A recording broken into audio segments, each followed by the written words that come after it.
একজন ভিলেন নায়ক বা নায়িকাদের যে কোনো অংশে কম নয়। একটা সিনেমা হিট করার পেছনে খল চরিত্র একটা গুরুত্বপূর্ণ ভূমিকা পালন করে। ঢাকাই ছবিতে এমন অনেক ভিলেন আছেন যারা নায়কদের থেকেও অনেক জনপ্রিয়। তবে বাংলা সিনেমার সেই সকল বিখ্যাত ভিলেনরা কে কোথায় জন্মগ্রহণ করেছেন সেটাই জানবো আমরা এই ভিডিওতে। তার আগে বন্ধুরা, ভিডিওটিতে একটি লাইক দিয়ে শেষ পর্যন্ত দেখবেন। 10. নাসির খান। ঢাকাই ছবির এক সময়ের জনপ্রিয় খল অভিনেতা নাসির খান। 27 বছরের অভিনয় জীবনে তিনি কাজ করেছেন প্রায় 500 ছবিতে। তার অভিনীত চলচ্চিত্রের মধ্যে বেদের মেয়ে জ্যোৎস্না, অন্তরে অন্তরে, বিক্ষোভ, এই ঘর এই সংসার, ভণ্ড উল্লেখযোগ্য। 1959 সালে পিরোজপুর জেলায় জন্মগ্রহণ করেছিলেন জনপ্রিয় এই অভিনেতা। 9. মিজু আহমেদ।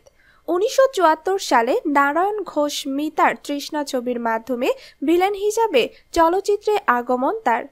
এরপর গাংচিল, মাসুম, জনতা এক্সপ্রেস সহ প্রায় 3 শতাধিক ছবিতে অভিনয় করেছেন। চলচ্চিত্রে যুক্ত হওয়ার মাত্র কয়েক বছরের ব্যবধানে অন্যতম সেরা একজন ভিলেন হিসাবে নিজেকে প্রতিষ্ঠিত করেন। 1953 সালে বাংলাদেশের কুষ্টিয়া জেলায় জন্মগ্রহণ করেন মিজু আহমেদ। 8. খলিল।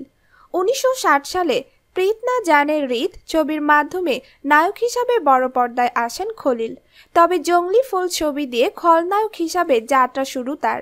2012 সাল পর্যন্ত প্রায় 650 ছবিতে তিনি অভিনয় করেছেন। পাশাপাশি টিভি নাটকেও অভিনয় করেন। 1934 সালে ভারতের মেদিনীপুরে জন্মগ্রহণ করেন গুণী এই অভিনেতা। 7. আহমেদ শরীফ। 1972 সালে নজরুল ইসলামের স্বরলিপি ছবিতে প্রথম অভিনয় করেন আহমেদ শরীফ। তবে খলনায়ক হিসাবে যাত্রা শুরু 1976 সালে বন্দুক ছবির মাধ্যমে। পরে খল অভিনেতা হিসাবে ডাকু মনসুর, রাজ দুলারি, রাজমহল সহ প্রায় 3 শতাধিক ছবিতে অভিনয় করেন। 1943 সালে কুষ্টিয়া জেলায় জন্মগ্রহণ করেন আহমেদ শরীফ। 6. সাদেক বাচ্চু। 1985 সালে রামের সুমতি সিনেমা দিয়ে তিনি বড় পর্দায় অভিষিক্ত হন। বহুমাত্রিক এই গুণী অভিনেতা তার চলচ্চিত্র ক্যারিয়ারে প্রায় 5 শতাধিক ছবিতে অভিনয় করেছেন। প্রথম দিকের চলচ্চিত্রে তিনি নায়কের ভূমিকায় অভিনয় করেন। তবে সুখের সন্ধানে ছবি দিয়ে ভিলেন হিসাবে অভিনয় শুরু তার।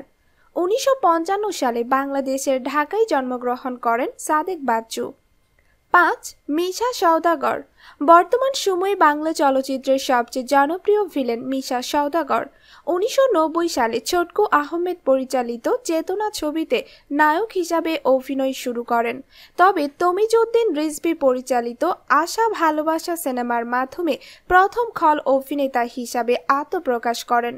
মিশা 1966 সালে ঢাকায় জন্মগ্রহণ করেন। 4. ডিপজল। 1992 সালে টাকার বাহার সিনেমা দিয়ে খল অভিনেতা হিসাবে চিত্রজগতে আসেন ডিপজল। অল্প সময়ের মধ্যে চলচ্চিত্রের মন্দলোক হিসাবে চরম খ্যাতি পান তিনি।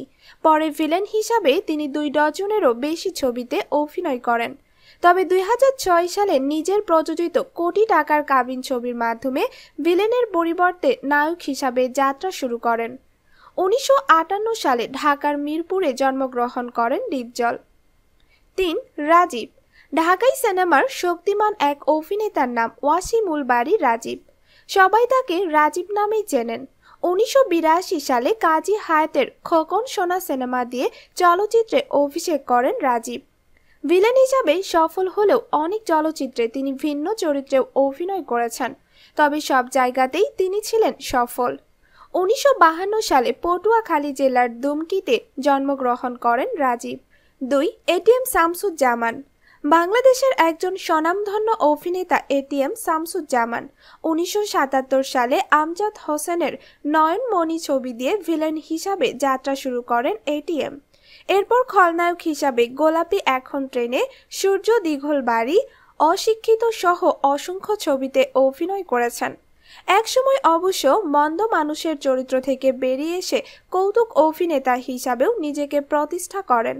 তিনি 1939 সালে নোয়াখালী জেলায় জন্মগ্রহণ করেন। 1. হুমায়ুন ফরিদী। 1984 সালে হুলিয়া নামক একটি স্বল্পদৈর্ঘ্য সিনেমা দিয়ে চলচ্চিত্র জগতের যাত্রাটা শুরু করেন বিখ্যাত এই অভিনেতা। পরে কানকাটা রমজান থেকে 90 দশকের একের পর এক ব্যবসা সফল বাণিজ্যিক সিনেমা সব জায়গাতেই তিনি ছিলেন সফল। বলতে গেলে ভিলেন হিসাবে তার তুলনা তিনি নিজেই। 1952 সালের 29 মে ঢাকার নারিন্দায় জন্মগ্রহণ করেন হুমায়ুন ফরিদী। তো প্রিয় দর্শক, বাংলা ছবির জনপ্রিয় এই ভিলেনদের মধ্যে আপনার প্রিয় অভিনেতাকে কমেন্টে জানিয়ে দিন আপনার মতামত। ভিডিওটি ভালো লাগলে শেয়ার করে দেবেন। বিনোদন জগতের আরও মজার সব ভিডিও পেতে আমাদের সাথেই থাকুন। ধন্যবাদ।